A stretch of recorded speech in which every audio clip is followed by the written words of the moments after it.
కొవ్వూరులో జరిగినటువంటి సంఘటన ఒక రకంగా ఏంటంటే, రాజకీయాలు ఎంతగా దిగజారిపోయాయి అనడానికి మరొక తాజా ఉదాహరణ. అదొకటే సంఘటన కాదు.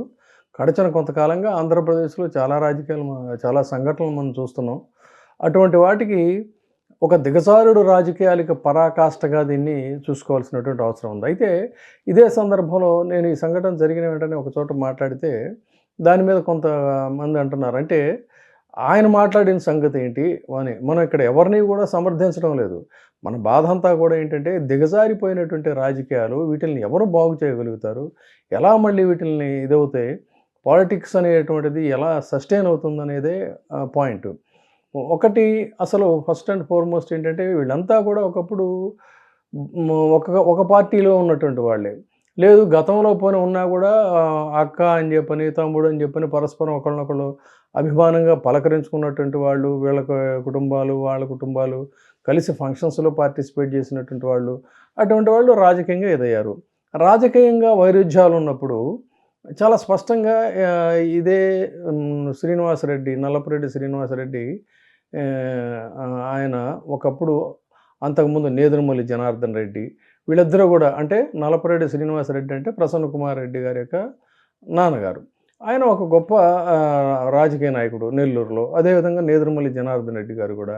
వీళ్ళకి వైరుధ్యాలుండేవి. వాళ్ళు చిరకాలంగా వైరుధ్యాలు ఉండేవాళ్ళు, పరస్పరం విమర్శించుకునేవాళ్ళు. కానీ బయట కలిసినప్పుడు లేతే కార్యక్రమాలు కలిసినప్పుడు పలకరించుకోవటాలు ఇలాంటివన్నీ ఉండేవి. కానీ ఇటీవల కాలంలో ఈ తెలుగుదేశం పార్టీ రాజకీయాలు ఇదైన తర్వాత వీళ్ళందరినీ కూడా ఒక శత్రువుల కింద, ప్రత్యర్థుల్ని శత్రువుల కింద వాళ్ళు మార్చి వాళ్ళతో నోటికొచ్చినట్టుగా తిట్టించడం అనేటువంటిది మొదలైంది. దానికి తాజా ఉదాహరణగా అదే జిల్లా నుంచి మళ్ళీ మాట్లాడుకోవాలి అన్నట్లయితే కోటంరెడ్డి ఒక వీడియో వైరల్ అవుతూ ఉంటుంది. ఆయన గురించి ప్రస్తావన వచ్చినప్పుడల్లా. జగన్ కోసం నేను ప్రాణాలైనా ఇస్తాను అన్నా మళ్ళీ జన్మంటే అది ఇదని ఇదేదో తన వీరభక్తినంతా ప్రదర్శించుకున్నాడు. అటువంటి వ్యక్తి టికెట్ ఇవ్వలేదని బయటకు వచ్చిన తర్వాత నానా రకాలుగా తిట్టడం మొదలుపెట్టాడు. తిట్టిస్తున్నారు కూడా అని చెప్పి అనుకోవాలి. ఆ నేపథ్యంలోనే నల్లపురెడ్డి శ్రీనివాసులరెడ్డి గారి యొక్క కుమారుడైనటువంటి ప్రసన్న కుమార్ రెడ్డి గురించి ప్రశాంత్ రెడ్డి గారు వారు ఏదో నోటికొచ్చినట్టుగా మాట్లాడారు. మాట్లాడితే దాని మీద హర్ట్ అయినటువంటి ఈయన కౌంటర్ మాట్లాడాడు. అయితే ఒకటి ఇక్కడ స్పష్టంగా చెప్పాల్సింది ఏంటంటే, ఒకప్పుడు సోదరిగా భావించినటువంటి తన ప్రత్యర్థిని, అందులో మహిళా ఎమ్మెల్యేని, ఆయన ఎంత మనసు గాయమైనప్పటికీ కూడా కొంత ఆయన పరిధి దాటి మాట్లాడారు అనేదైతే మాత్రం చెప్పక తప్పదు ఖచ్చితంగా. దాని మీద ఆవిడ హర్ట్ అయింది. హర్ట్ అయిన తర్వాత ఏం చేయాలి? అవసరమైతే డిఫమేషన్ కేసు పెట్టుకోండి. ప్రజాస్వామ్యంలో ఉన్నాం మనం. ప్రజాస్వామ్యయుతంగా మీరు ఫైట్ చేయండి. మీరు ఖచ్చితంగా మీకు హక్కు ఉంది, నైతికంగా హక్కు ఉంది.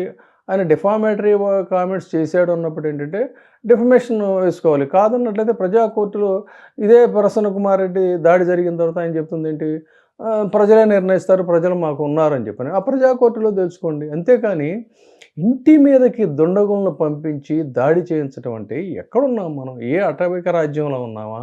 లేకపోతే మైట్ ఈజ్ రైట్ అనేటువంటి ప్రజాస్వామ్యం ఆవిర్భవించక ముందు బలం గలవాడిదే రాజ్యం అనేటువంటి ఒక వ్యవస్థ నడిచింది ఎప్పుడో కొన్ని శతాబ్దాల క్రితం.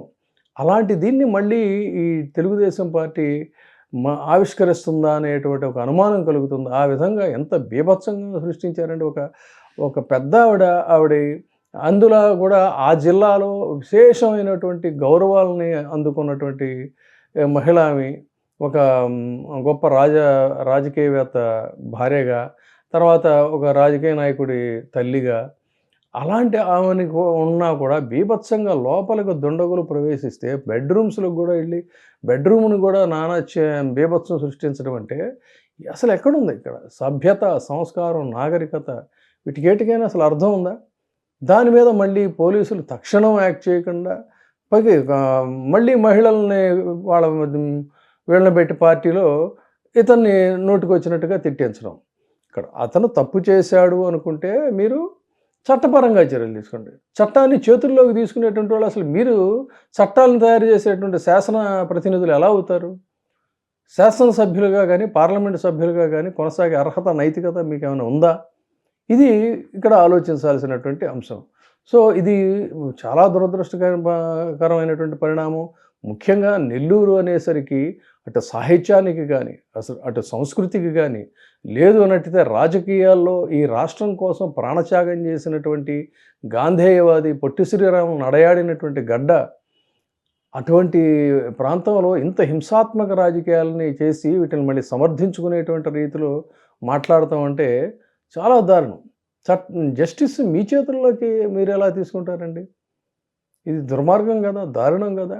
ఒక బార్బేరియన్ సంస్కృతిని మీరు ప్రవేశపెట్టి పైగా ఎదురుదాడి చేయటం అనేటువంటిది బాగా అలవాటైపోయింది. ప్రతి క్షణం, ప్రతి ఫ్రేమ్‌లో కూడా ఈ తెలుగుదేశం పార్టీకి వీళ్ళే కనిపిస్తున్నారు తప్ప పాలన గానీ, పాలనా వ్యవహారాలు గానీ, జనరంజకంగా మనకు ప్రజలు ఎందుకు అధికారం ఇచ్చారనేది గానీ ఎక్కడా లేదు. చాలా దురదృష్టకరం. ఉభయులు గూడా చేసింది తప్పే ఇందులో. ఏది అయితే ఒక అడుగు ముందుకేసి మరి ఇంటిలోకి చొరబడి దుండగులను పంపించి ధ్వంసం చేయించటం, తిరిగి మళ్ళీ వారిని గెలవటం అనేది it is nothing but a barbarian culture. I am very sorry to say that.